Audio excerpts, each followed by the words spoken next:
host of the Gridiron.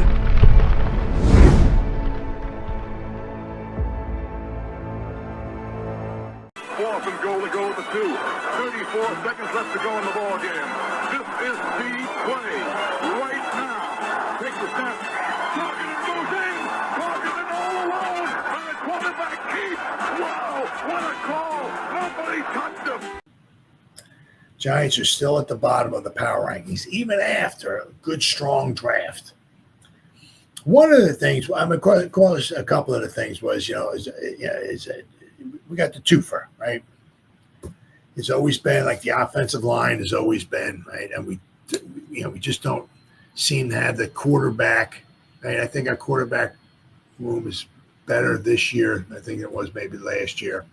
The one thing is that I'd have to say with Daniel Jones, okay, is that, nobody, worked longer, spent more time than him. Nobody, he knew the offense obviously better than Russell Wilson's going to know it, all that stuff and everything. But let's see if Russell Wilson can perform a little bit better. But I'm not sure also, if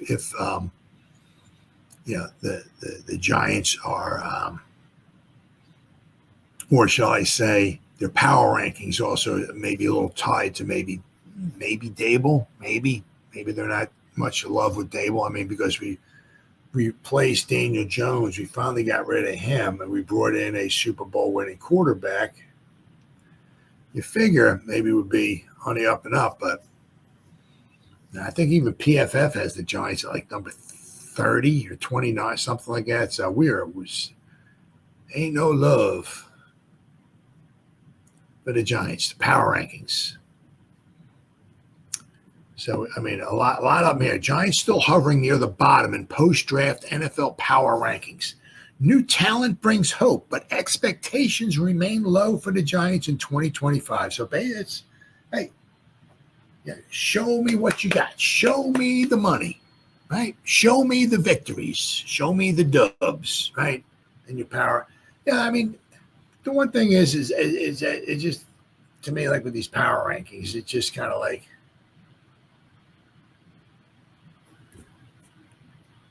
I can't even speak sometimes. It's just like, like if the Giants are whatever, say the number 25, they win a football game. Well, now they're number 23. They got better. Well, then if the next week they lose, they go back to 25. It's like, they win, they get better. They lose. I mean, it's like, once again, it's like, it's a lot of it like with the mock drafts. It doesn't mean a rat's rear end. These power rankings, mock draft don't mean anything. It means absolutely nothing. But everybody's, once again, nobody's really high on the Giants at all. Nobody.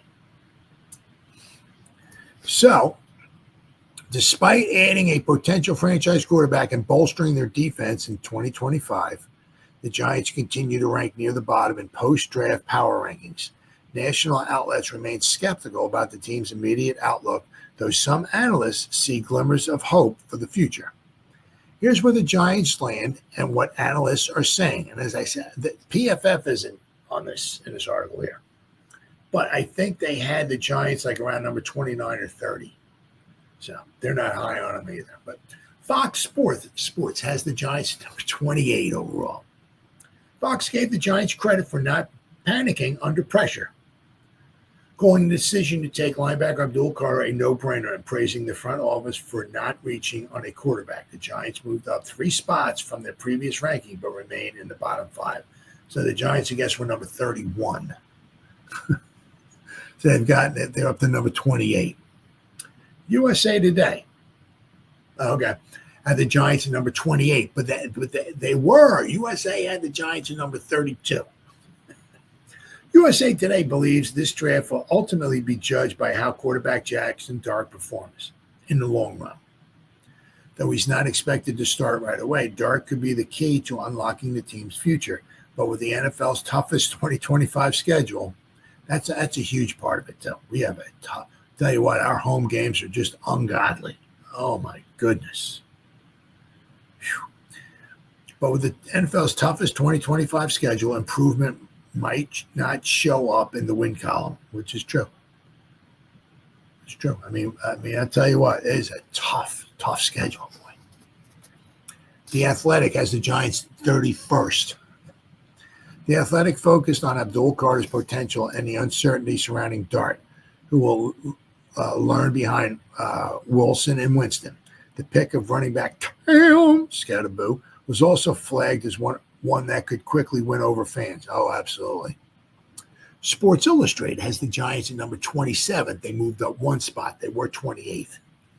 Sports Illustrated called the Carter pick imaginative? Yeah.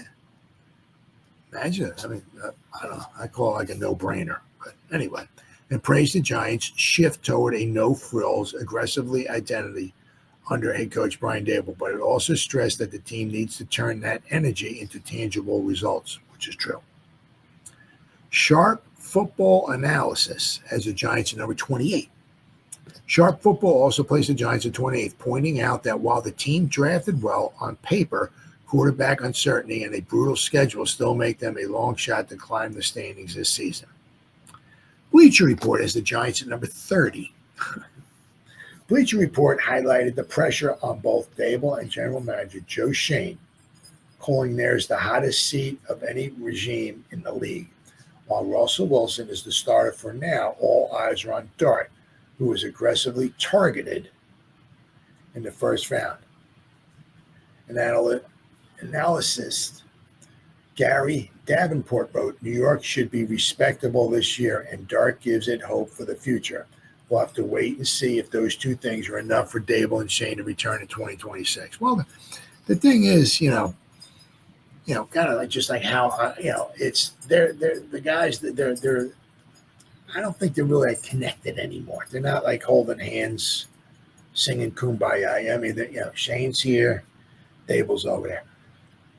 When it's over with, after the season's over, say we win 5 games. Ooh, not going to be good. Mr. Maras has sat back and as my general manager, supplied them with enough quality to win more than 5 games or whatever. Should we have won more games? The answer is yes. Well, maybe Shane stays and Daboll goes. The answer is Daboll, he did really well the first year. He's gone downhill ever since. 2025, we did bad. And you know what? Shane really is not supplying them with good players. So they both go. I don't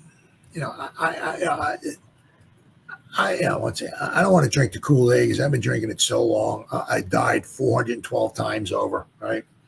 But this looks like a really good defense. Shane has really put a good defense out there. It's up to Bowen, to get the best out of him, right? Now we brought in we got a quarterback of the future. Does that give them any extra time? Does that give Shane, like maybe Daboll, an extra year? Especially if Dart doesn't come in till maybe the end of the season, or if at all. If what happens with these Sports Illustrated and Fox Sports, what they're saying is, the Giants aren't going to maybe win many games. What happens, week 13, week 14?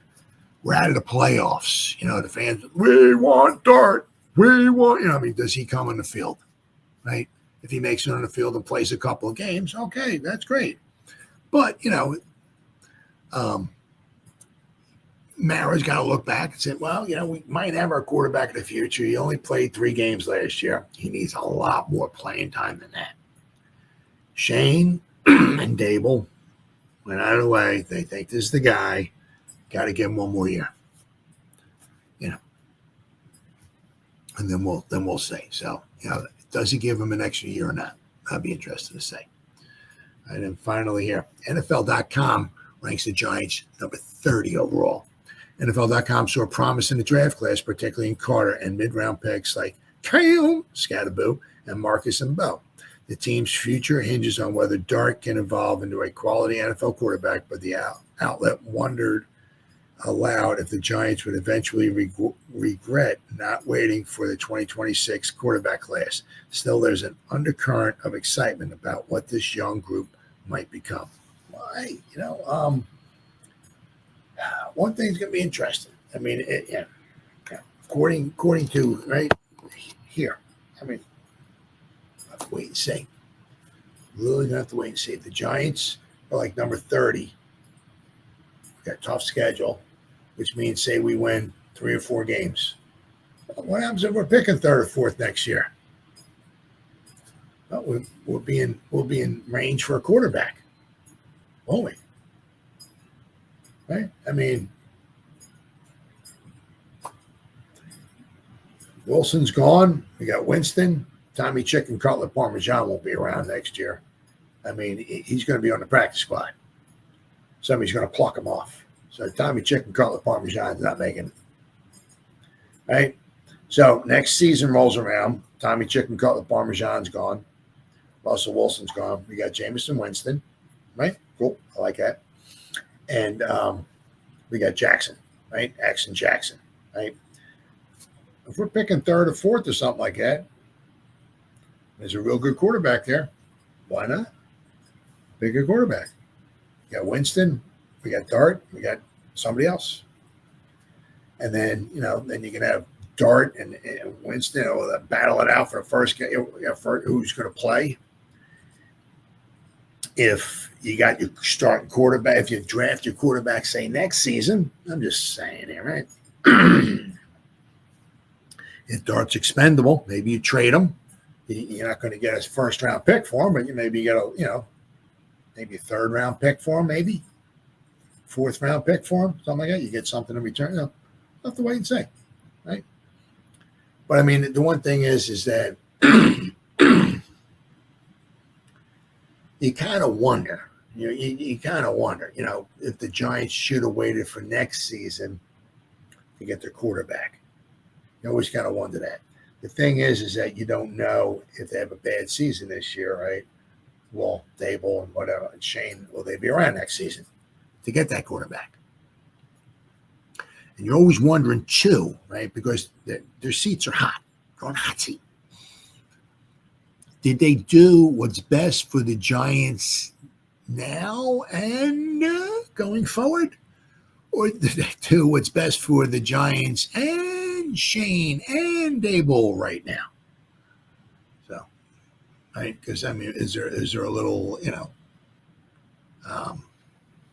did whatever? I was saying, we got to take a quarterback, So it can be interesting to say. Very, very interesting to say. But once again, going to be another interesting season with the Giants.